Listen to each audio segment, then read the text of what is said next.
Explosions split the sky over Korathal as the last of the planetary defense domes collapsed. Shards of translucent shielding fell like dying stars, catching fire mid-air before crashing into the shattered streets below. The capital city, once a gleaming cluster of stone towers and radiant biocrystal spires, now lay fractured and bleeding under the relentless assault of the Union fleet. Screams echoed through the smoke-filled avenues, drowned at intervals by the deep-throated roar of plasma detonations. Sirens howled from every direction, 1,000 wailing mouths announcing the same verdict. The end had come. Commander Urek Tal, a Korathian tactician with silvered ridges along his headplates and sunken amber eyes, sprinted through the Eastern District Command Hub. His skin, a dusty ochre tone, was marked with ceremonial lines, now smeared with soot and blood. Around him, the last remaining tactical screens blinked red across every sector. "Shield grid collapsed over sectors 2 through 9, shouted Lieutenant Serta, a young officer with half a horn torn off. She braced herself against a console as the building shook. "There's nothing left to hold them back." Urek's jaw clenched. He stared at the display. 3 orbiting Union dreadnoughts, cold and implacable, positioning for another orbital barrage. Smaller corvettes zipped below them, carving surgical lines of destruction through the outer districts.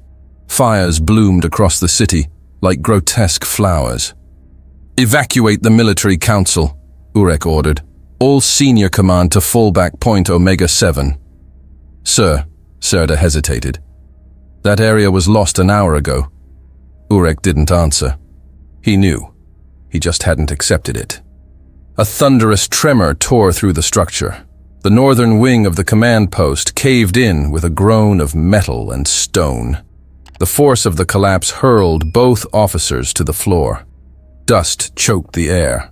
Outside, in the civilian quarters of the mid-tier levels, chaos reigned. Korathians, lithe, resilient beings with double-jointed limbs and translucent crests, sprinted toward the emergency bunkers carved deep beneath the capital. Parents shielded their young with wide, membrane-like arms. Elders stumbled behind, some carried by neighbors, others left with whispered apologies and tears. Above them, through the cracks in the smog-choked sky, streaks of plasma fire traced death across the heavens. In one of the last functioning shelters near the city's heart, Lord Marshal Zarin Voss convened the final session of the Defense Council. He stood tall for his kind, nearly 2 meters, with a triple-crest crown that shimmered faintly, even in the bunker's dim, emergency lighting. Beside him, Minister Kelvar's 4 eyes darted across an array of projections, most showing static or images of annihilation. "We have no fleets, no allies. No routes open," Kel said, voice trembling despite the stoicism expected of his position. "The Union will breach the last layer of city bunkers within the hour. The evac shuttles in polar orbit were destroyed 6 minutes ago." Voss turned slowly to face the chamber of officials. No one met his gaze. "It is over," he said flatly. "Korathi will not survive the next cycle." No one spoke.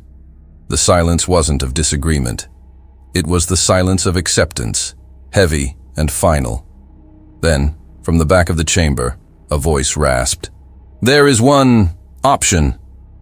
The council turned. Elder Then Jarek stepped forward, hunched beneath layers of ceremonial cloth. His fingers, long, spindly, and pale, clutched an ancient staff, topped with a small obsidian ring. His voice carried an eerie certainty. "The Pillar of Karth," he said. Minister Va paled. "That's superstition. No one even knows what it does. It's not a weapon, it's a relic," Jarek interrupted. "Left to us before we knew the stars. Left by the ones we were told never to call unless—" He let the implication hang. Voss's expression hardened. "Is it operational?" Jarek gave a slow nod. "It has waited. For this." A new tremor rocked the chamber. From somewhere above, muffled by kilometers of earth and metal, came the rumble of collapsing infrastructure.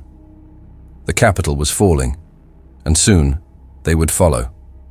"Where is it?" Voss asked.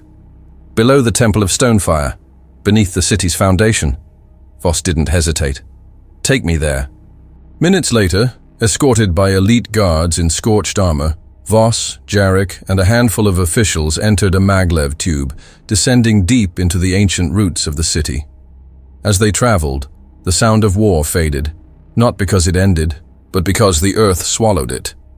The Temple of Stonefire loomed ahead, an enormous subterranean dome carved from obsidian, veins of pale light pulsing across its surface like arteries.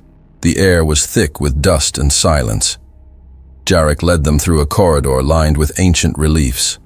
Stylized figures, tall, armored bipeds with smooth, featureless faces, stood etched into the walls, each cradling a different symbol. None bore weapons. All stood in stillness.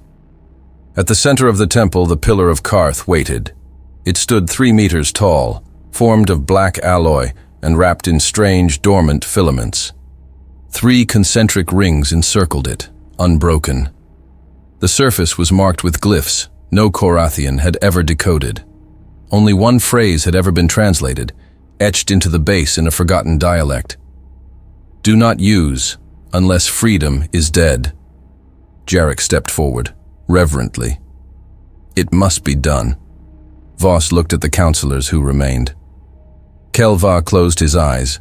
Minister Dakor bowed his head. No one objected.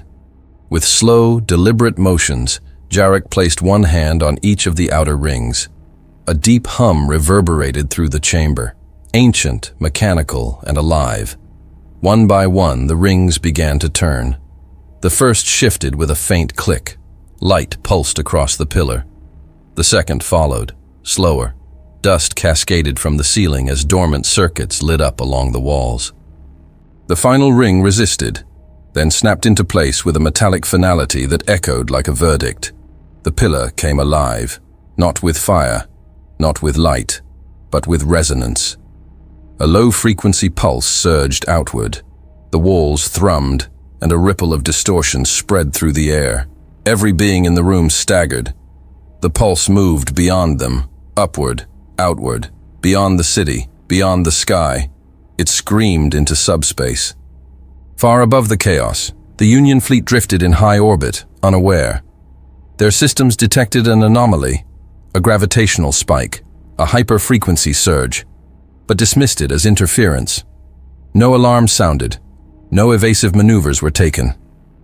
On the surface, the Korathi bunkers trembled as another Union strike hit the southern sector. A crater the size of a district formed in seconds. Dust clouds consumed the horizon. In the temple, the light of the pillar began to fade. Jarek lowered his hands. His breathing was shallow. The rings stopped turning. No one spoke. No one knew what had just happened. Only Voss's voice broke the silence. "They didn't know what the artifact would do," he said. "Only that it was to be used when freedom was dead. And now, it had been." "Unidentified spike registered in Sector K9, reported Sub-Officer Drellin, his voice flat, expression unreadable beneath the high collar of his regulation uniform. The command deck of the Union dreadnought Vraxis Meridian remained still. A dozen officers operated in perfect silence, each seated in recessed alcoves, hands gliding over hollow surfaces with machine-like precision. No alarms blared. No tension thickened the air. "Source?" asked Fleet Commander Arest Vaughn without lifting his gaze from the logistics map. His species, the Thalkai, were humanoid in silhouette, but bore a third arm centered at the chest, and their charcoal skin glistened faintly with a natural mineral sheen. His voice never rose above a cold whisper. "Localized subspace distortion, deep frequency pulse, no signature match," Drellin replied, eyes flicking over the telemetry. "Radiated from the surface of Korathi. Duration, 0, 43 seconds.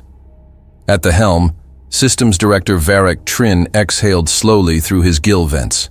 His face, framed by semi-translucent fins, barely twitched. Some kind of cultural artifact activation, possibly a pre-technological ritual emitter. Another officer chuckled, a sharp hiss of amusement. "Korathi witchcraft. Maybe they think they can summon spirits now." No one joined the laugh.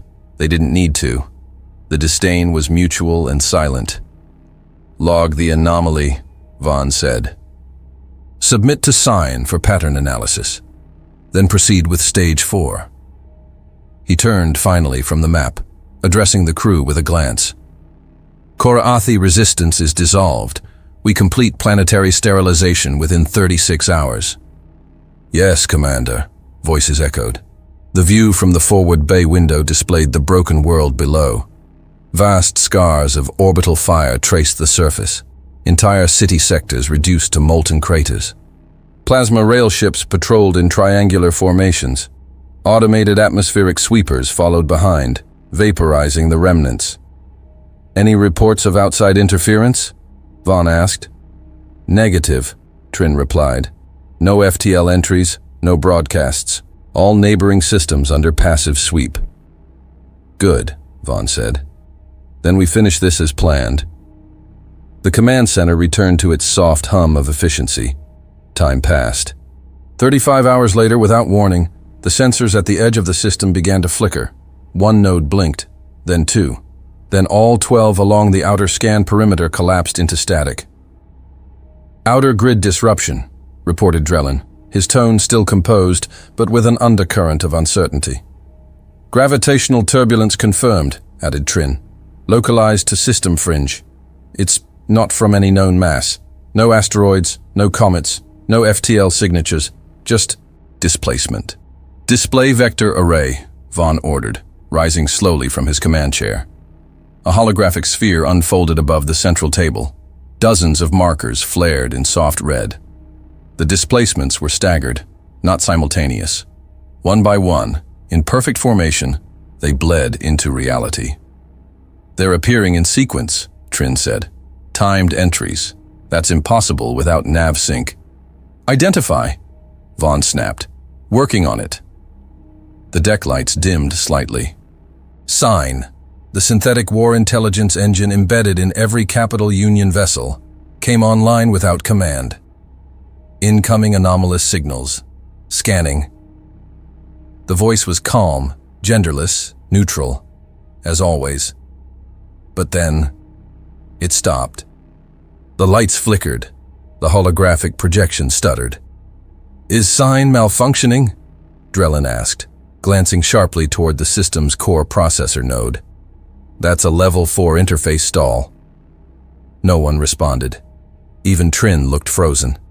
"Recalibrating linguistic framework. Cross-referencing defunct historical lexicons." The main display blinked violently once, and then stabilized.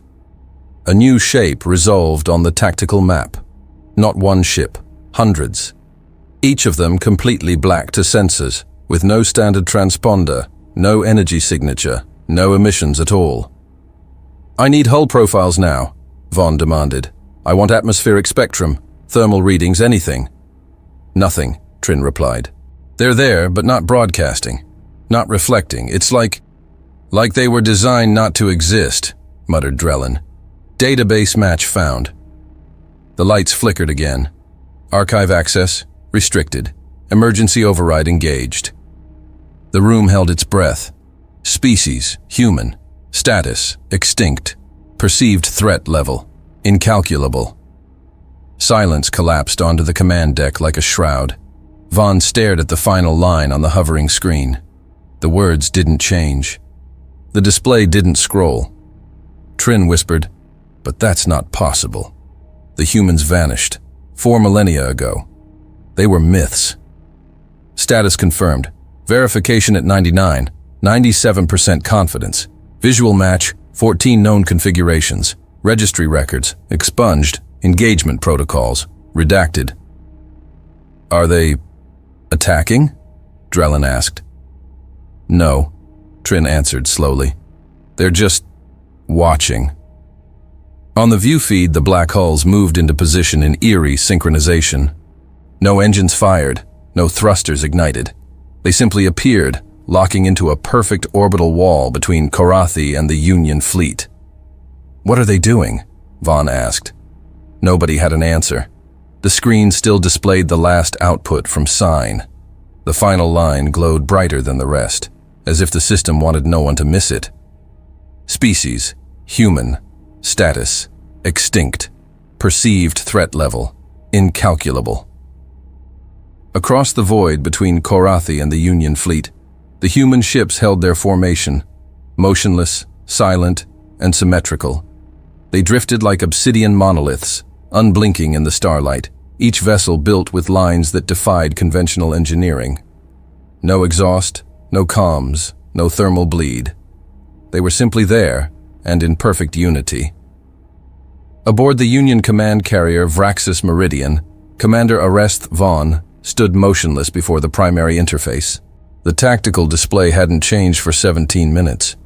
The human fleet had not moved. No challenge, no broadcast. Not even passive scans responded. The only thing that shifted was the discomfort rising among his bridge crew. "Still no reply to our identification demands?" Vaughn asked, his third hand tightening around the edge of the console. "Negative," said Systems Director Varric Trin. His dorsal fins twitched, barely perceptible, a signal of unease among his kind. "We've repeated the hail 17 times across open frequencies, encrypted military bands, and legacy channels. No response. They're ignoring us." Vaughn exhaled through gritted teeth. "Not ignoring, waiting." Waiting for what? Before anyone could answer, the central projector blinked, not to update the present, but to overlay a cascade of historical data. Unauthorized. Archive restricted. The display pulsed, then initiated playback. The room dimmed. Across the chamber, decades-old footage filled the air. 1,000 banners burning over the scorched terrain of Halen's moons. Human drop pods falling in coordinated silence. Alien war beasts collapsing under artillery that fired without a sound.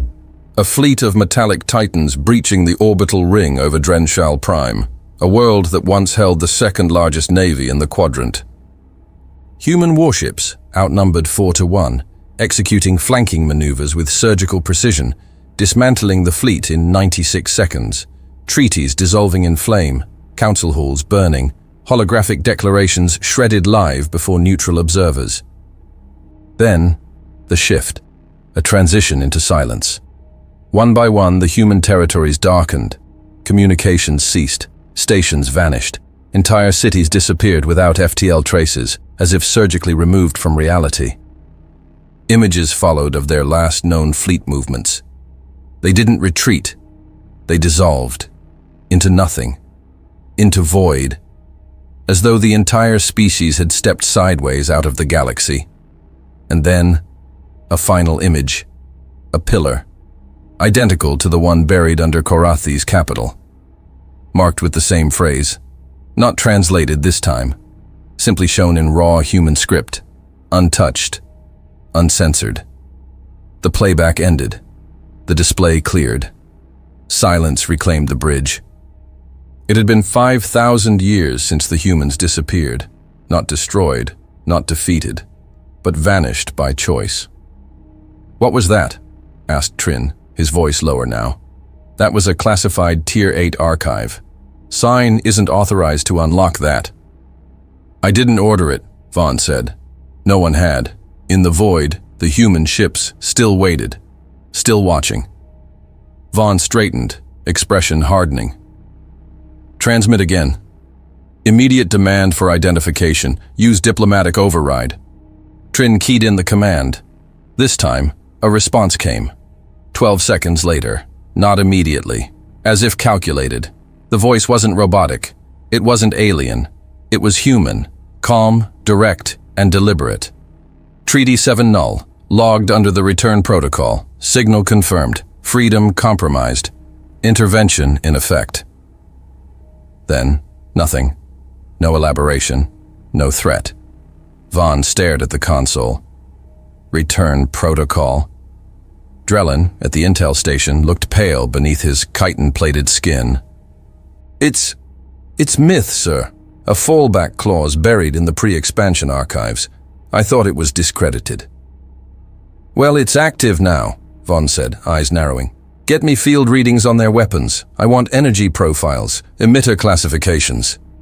He stopped. The data coming in was wrong. Report, Vaughn ordered. Something's happening, Trin muttered. Union shield arrays are destabilizing. Not ours alone, all fleet vessels in orbit. Explain. There's no external impact, no known interference. Shield capacitors are dropping in synchronized bursts, oscillating. Malfunction? No. Targeted modulation, Trin said, voice tightening. They're broadcasting interference beams, but not on standard comms. It's precision resonance. Every Union ship has a known energy harmonic. They're matching them and introducing waveform distortion. They're disabling our shields without firing a shot, Drellin whispered. Across the fleet, commanders reported failure. Frigates began to drift out of formation as stabilizers flickered. Shield matrices rippled and collapsed, not from pressure, but from silence. Internal systems refused to recalibrate. Weapons locked. Controls went dark. Across dozens of decks, engineers shouted into voided channels. Aboard the Vraxis Meridian, panic had not yet erupted, but silence thickened. They've studied us, Vaughn said quietly. They knew the signature frequency range of every class of ship in our Navy. They knew our failover sequences, our redundancy trees. They're not improvising. They're executing a plan written thousands of years ago, Trin said. Vaughn watched the display. The human fleet still hadn't moved. They didn't have to. Without warning, the Kaveth Lorne opened fire. Aboard the Union frigate, panic had breached protocol. Commander Edrav Kol, a junior officer promoted beyond his depth, slammed his palm against the targeting console. His ochre skin, patterned in the spiral ridges common among the Zernari species, was slick with sweat. His third eye twitched erratically as he shouted over the overlapping voices of his bridge crew. They're disabling us without attacking. This is manipulation, subversion. We fire now, or we die silent. Commander, Fleet Central hasn't, began his weapons chief, but Cole had already given the order. A lance of searing plasma surged from the underbelly of the Kaveth Lorne, cutting across the orbital stillness and toward the nearest human ship. The pulse left a bright trail, momentarily illuminating the void like a bolt flung from the hands of a desperate god. It never landed. Instead, time itself seemed to hold its breath. A single human vessel, a long dark blade of metal suspended without visible propulsion, shifted. Not an evasive maneuver, just a rotation, almost lazy, its hull glinting like oiled obsidian as it turned 1 degree to the left. No alarm sounded, no return fire flashed. There was only a flicker. It lasted less than a heartbeat. A beam, narrow, pale and impossibly silent, extended from the vessel's bow. It did not flash, it did not pulse, it did not glow. It cut. The Kaveth Lorne froze mid-flight. A thin, glowing line traced itself along the length of the frigate's hull, from stern to prow, precise as a scalpel. For a second, the ship held its form. Then the nose began to drift. Not exploded, not ruptured, simply detached. The forward third of the frigate slid away, sheared cleanly off with a quiet elegance that physics shouldn't allow. The crew of the Vraxis Meridian watched in absolute silence. Across the fleet, gasps turned to static. And the human fleet moved, no thrust, no flame. They slid. Each ship adjusted orientation in a synchronized wave, like dancers shifting weight before a lunge. Their formations closed around the orbital line, boxing out Union vessels with seamless precision. There was no noise, no threat. Just inevitability. Inside the Union Systems Core, panic bloomed. Multiple sensor failures, reported Trin. His voice cracked for the first time since deployment. Telemetry loops. Our rangefinders are recycling the same 4-second feed on a loop.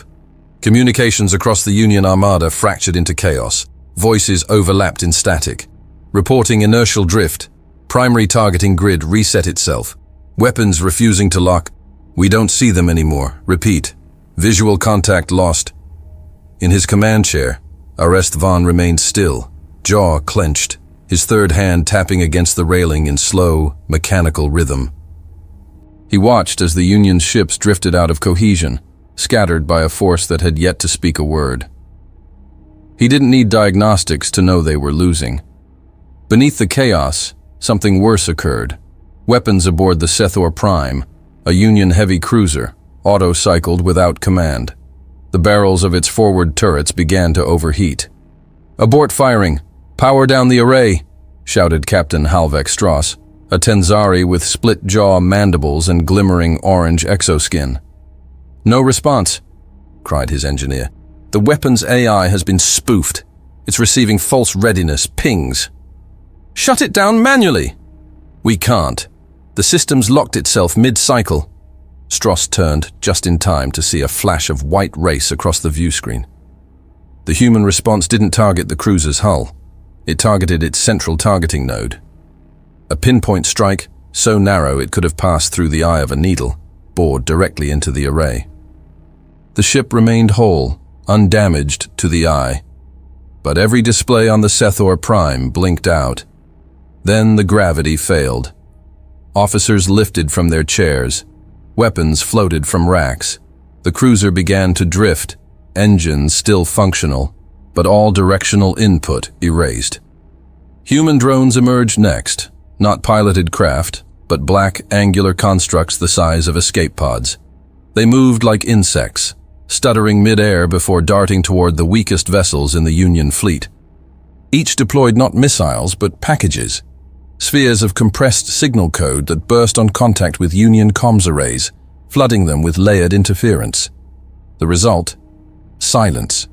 Ship after ship blinked out of network sync. From orbit, it looked like a slow eclipse. Union ships turning dark, powerless, voiceless. Aboard the Vraxis Meridian, Trin turned to Vaughn, eyes wide. "We're not being overwhelmed," he whispered. "We're being reprogrammed." Vaughn did not reply. His gaze was locked on the human fleet. The second wave began. Not explosive, not loud.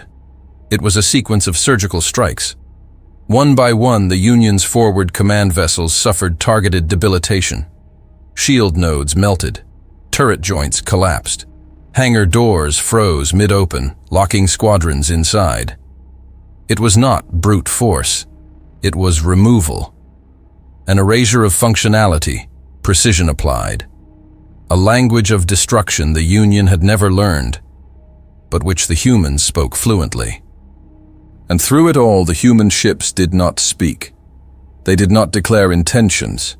They did not issue demands. They executed. With every second, the orbital balance shifted, and the Union, for the first time in living memory, was no longer the dominant presence in the sky. A trail of light slashed across the upper atmosphere of Korathi, cutting through the smoke that still hung thick over the ruined capital.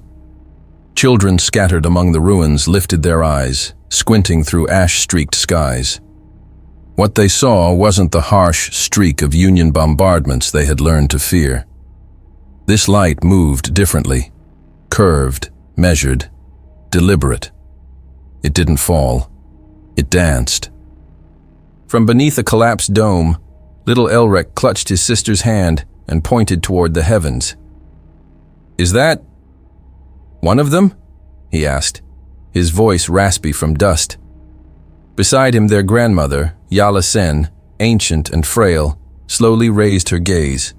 Her crest, once high and vivid, had dulled with age, but her breath caught in her throat as her 4 black eyes widened. High above, sharp silhouettes streaked through the sky, sleek, angular craft, leaving no contrails, moving faster than anything she had ever seen. No heat signature, no sonic boom, just presence. The elder whispered, not to the children, not even to herself, but to the earth beneath her feet. "They've come back." Across the broken city, survivors emerged from craters, shelters, and shadowed corridors. Families clung together. Soldiers without commands watched in stunned silence.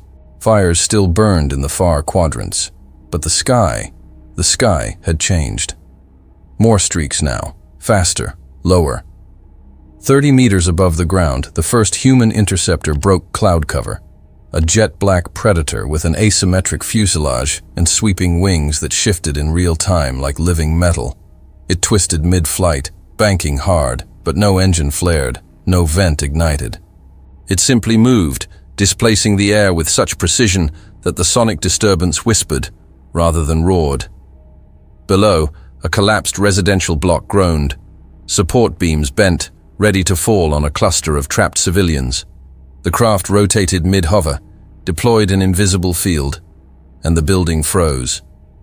The beam holding the upper structure wavered, then braced, not crushed, held. From above, another human craft passed, scattering a haze of drones that dissolved mid-air, forming iridescent barriers across the outskirts of the bunker clusters. Civilians fleeing under artillery fire stopped as glowing walls surged up around them, halting falling debris and shielding against high-frequency blasts that would have vaporized them seconds before. The Korathians had seen technology, they had seen war, but never like this. In the temple valley of Marash Ven, Elder Hark Tholos stood at the edge of a shattered balcony. His ceremonial garb was torn, soaked in blood from the wounded he had carried down from the upper levels. But now he stood upright, transfixed. Above him, 6 black ships hovered in a rotating pattern, one for each direction of the sacred wind. His lips trembled. "The gods," he said, voice steady. "The gods came in machines, and they were waiting for us." He dropped to his knees. Behind him, 20 others did the same. Across the eastern horizon, the Union fleet cracked. The Voron-class command ship Keshid Maru drifted out of formation, smoke pouring from its undercarriage. Its captain, Lord Askar Vel, a reptilian Murthak with bone-plated armor grafted into his flesh, barked orders that no one obeyed. Power readings were flat. No sensors responded. 3 of his cruisers had simply stopped transmitting, floating useless in the upper layers of Korathi's orbit. What remained of the Union fleet tried to reorganize. They failed. Formations crumbled. Vessels turned at conflicting vectors. Some tried to retreat. Others froze, their AI cores locked in emergency override loops triggered by external interference. And then the human fighters descended. They came not from bays, not from carriers. They came from within the black ships, launched at angles that defied internal physics, like bullets fired from a spinning chamber of silence. Their profiles were jagged and minimal. Their lights were invisible to Union senses, their movements impossible to predict. No two flew the same path. They wove through space like chaos given purpose. The first squad of Union interceptors attempted a countersweep. 12 fighters in tight formation charged across the upper hemisphere, weapons hot. They never fired. As they crossed the curvature of the defensive perimeter, a human drone wing met them mid-arc. No warnings, no lock-ons. Just movement. The interceptors vanished, sliced apart mid-turn. One cockpit tumbled in freefall, severed cleanly from its frame. No fire, no smoke, just absence. The remaining Union squadrons broke ranks. They fled. It didn't matter. The humans didn't pursue in the conventional sense. They anticipated. Each fighter that tried to bank around a gravity well found itself flanked by a human ghostcraft. Each freighter that plotted FTL coordinates had its drive core pulsed by a remote feedback blast milliseconds before activation. A dance of annihilation, and not a word spoken. On the surface, children stood with mouths open, watching the sky split open with brief flashes of colorless light. Each flash marked the end of another ship, but there were no screams, no cheers, just awe. In the ruins of Temple Haskun, 6-year-old Virel tucked herself into her father's arms. "They're real," she whispered. Her father, Commander Talon Jor, former ground strategist of the Korathian resistance, who had lost 3 brothers in the last cycle, nodded wordlessly. He had no rank now, no weapon, but he had witnessed something no battlefield had ever prepared him for. The sky was no longer fire and ash. It was myth, and the myth had come home. Why is the gravity vector fluctuating? The question came from High Strategist Vor Malik, his voice sharp but controlled. His triangular pupils narrowed as the display flickered again.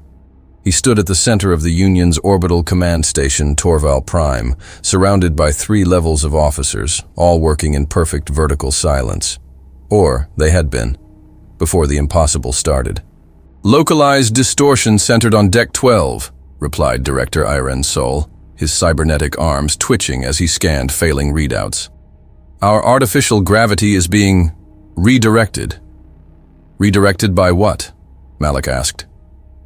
"We don't know, sir," Iren said. "There's no signal, no breach. It's not external, it's internal."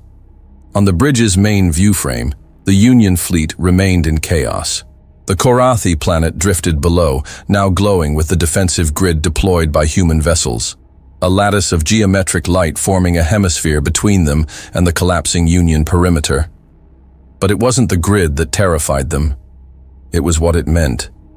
Below them, the Zarnath Devout, a capital warcruiser nearly 2 kilometers long, lost engine stabilization. Its lateral propulsion failed, causing the ship to yaw mid-axis, not from damage, but from artificial imbalance. Engineering reported no overheating, no strikes, no internal ruptures. The crew simply stopped being able to stand. All their weight shifted into bulkhead walls. It was like gravity had changed its mind. "Reroute gravitational integrity to lower quadrants," ordered Commander Hesgeral, seated inside the warcruiser's helm.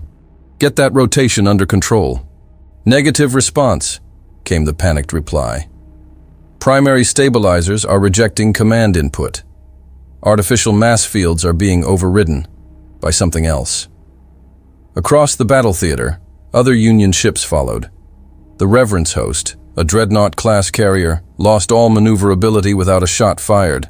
Engines whined, then dimmed, emergency lights flickering. Shields fell without cause. Life support reverted to auxiliary mode. Doors refused to open. Inside Torval Prime, a single line of code appeared on every console. Predictive function failure. SIN restarting.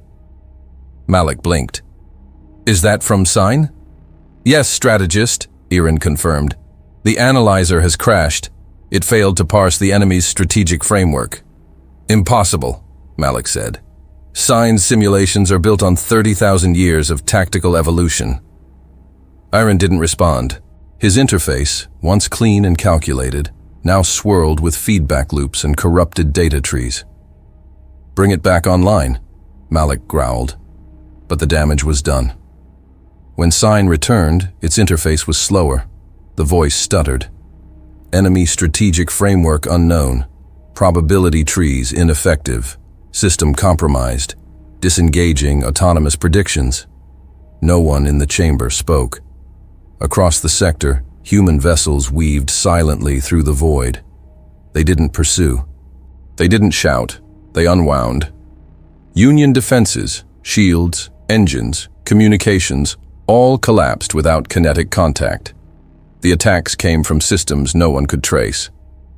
In the Kesselvox, a Union support ship responsible for relay encryption and orbital telemetry, Captain Harvek Drall watched his crew collapse against the floor as the artificial gravity surged sideways. One crewman screamed. He had been crushed between 2 structural braces when the field reoriented. "Cut all feed from external relays," Harvek shouted. "We're being siphoned!" His voice cut off. The comms died. The air went still. The Kesselvox spun out of formation, drifting in silence. No explosions, no fire, just silence. "Sir, all capital ships in Grid Sector D are reporting cascade failures," Iren said, reading out the latest reports from half the fleet. "No known source, no external weapon damage. But they're losing flight control, shields, power regulation." Malik clenched all 4 fists. "So they're not disabling ships, they're disabling capabilities." Iren looked up. "Exactly, sir." The lights dimmed again. Across the floor, junior analysts fought with manual systems, trying to regain insight into what was happening outside. But they weren't facing ships anymore. They were facing something else. On the Myarok Scepter, an orbital refinery hub converted to wartime logistics. A flash of light flickered through the corridor, but the sensors registered nothing. Moments later, the gravity plating shattered, fusing every wall-mounted component into useless slag. 2 seconds after that, the primary cooling reactor lost containment without overheating. It hadn't been destroyed. It had been redirected. Captain Vros Dane, one of the oldest tactical commanders in the sector, stood watching his vessel fall apart without a single projectile breaching its hull. He spoke quietly to his second-in-command. "They're not fighting us," he said. The aide turned. "Sir? They're deleting us!" Back aboard Torval Prime, the last visual update from the field loaded slowly. The human fleet had shifted again.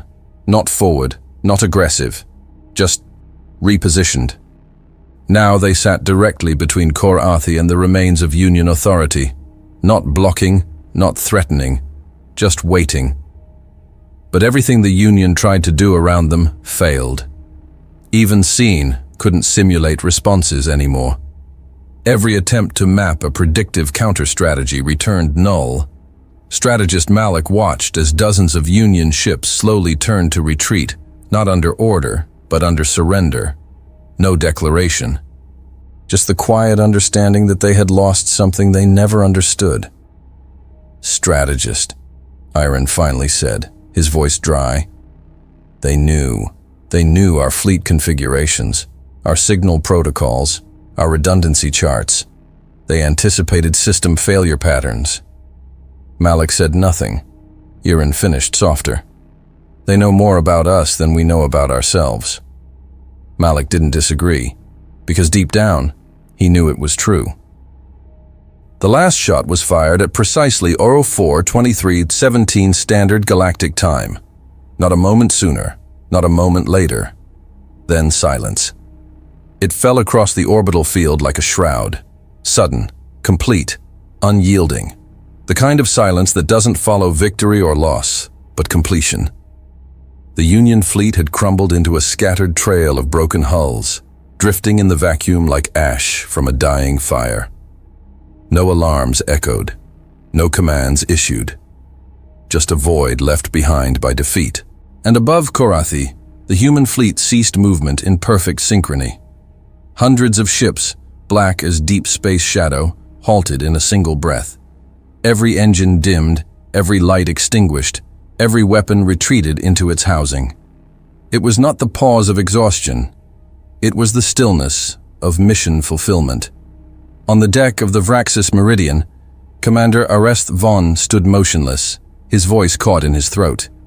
The command center lights flickered one last time before systems stabilized under emergency protocol. No pursuit followed. The humans made no move. Across surviving Union vessels, captains gave no orders. They ran. No coordination, no honor, just impulse. Dozens of cruisers engaged silent FTL jumps, leaving behind comrades and wreckage alike. Frigates fired auxiliary thrusters to flee planetary orbit, collision alarms ignored. From above, the retreat resembled blood draining from a corpse, fragmented, panicked, and irreversible. The human fleet watched. No chase, no reaction. They simply hovered, forming a shield wall between Kor-Arthi and the emptiness beyond, as if nothing else mattered. Below, the planet lay quiet. Ruins still smoldered. Fires flickered along broken rooftops and sunken bunkers. But the Kor-Arthians no longer fled. They no longer screamed. One by one, they stepped into the light. From the hollow remains of District Kale, survivor bands emerged into the open, eyes fixed on the sky. Commander Talon Jor leaned against a collapsed tower, his arm in a makeshift sling, blood dried against his jaw. He said nothing. He didn't need to. Everyone was already looking up. High above, human support vessels glided slowly over the landscape. Large, disc-shaped crafts with no visible thrusters scanned the surface. Invisible fields flickered briefly where debris threatened survivors, where structural collapse loomed. A falling spire slowed in mid-air before gently toppling sideways, redirected by gravity modulation. They did not land. Not a single vessel broke atmosphere. and none of the Korathians dared to speak. In the center of the Temple of Stonefire, Elder Jarek stood barefoot among ash. The great pillar behind him, now dormant, glowed faintly along its seams. He held a single data crystal in his hand, one that had been passed down through centuries of forbidden tradition. He looked skyward, lips parted in awe, but no words came. Children across the valleys pointed, elders knelt. Wounded soldiers raised their heads from gurneys, ignoring the pain in their bodies just to see. Above, the sky split, not by force, not by sound, but by signal. Every comm unit, civilian and military alike, flickered simultaneously. Screens blinked. Frequencies changed without command. Broadcast towers rebooted, private terminals, emergency radios, hospital relays, all were overtaken at once. A single message appeared. The voice came calm, male, and unmistakably human, clear, neutral, final. This was not an attack. This was a response. If freedom is threatened again, we will answer with proportional force. We observe, we remember, and we have returned. There was no signature, no location, no source. Just the message, spoken once, broadcast across every channel, then gone. The comms returned to static, and the sky shifted again. Above Korathi, the human fleet moved as one, not with speed, not with fanfare.